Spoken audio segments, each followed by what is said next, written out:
Merci pour honorer les éditions l'AMTRA, AMTRA pour Association pour la mise en valeur des travaux de la recherche agronomique, qui a son origine à la fin du 19e siècle, puisque la Suisse, comme d'autres pays, ont vécu la crise phytosanitaire dramatique avec phylloxéra, mildiou, oïdium, et la volonté était à cette époque de valoriser sous le titre revue romande d'agriculture, de viticulture et d'arboriculture, les travaux de la recherche agronomique. Donc une vieille histoire qui s'est transformée en AMTRA à partir des années 70. Donc l'AMTRA publie, et c'est notre raison d'être honoré aujourd'hui, nous vous en remercions, des livres, la série de livres La Vigne que vous voyez ici. Le volume 1 est sur les maladies fongiques, le numéro 2 sur les ravageurs et les auxiliaires, et le troisième sur les virus, bactéries et phytoplasmes. Ce sont des différents problèmes qu'on rencontre dans la vigne. Comme vous voyez derrière, nous publions aussi des stades phénologiques pour des écoles ou pour des personnes qui sont intéressées. Ces stades phénologiques sont pour différentes cultures, telles que évidemment la vigne, mais aussi d'autres arbres fruitiers comme les pommes, les pommiers, les poiriers, les pruniers.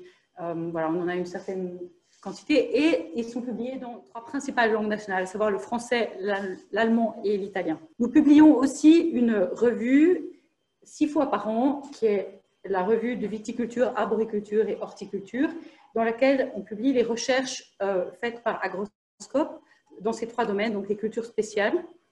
Et puis, il arrive qu'on publie aussi des tirés à part sur des sujets particuliers.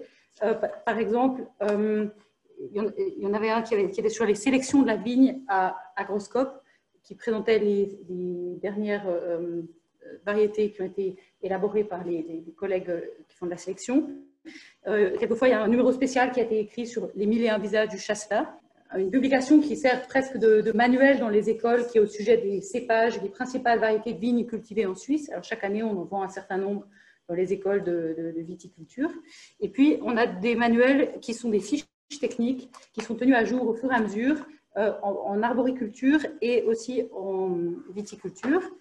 Et puis, c'est là que, par exemple, M. Reynard et Mme Gendreau nous ont donné cet hiver des informations pour pouvoir publier une nouvelle fiche sur les maladies du bois et sur le black rot. Et donc, on a la chance de pouvoir bénéficier ainsi des connaissances les plus à jour pour mettre ces connaissances au service des vignerons et encaveurs et voilà, des praticiens qui en ont besoin. Et comme c'est un format très facile à utiliser, ils peuvent l'avoir dans leur camion ou dans là où ils ont leurs collaborateurs. Et il y a beaucoup de photos qui sont excellentes, qui permettent de bien montrer les différents symptômes.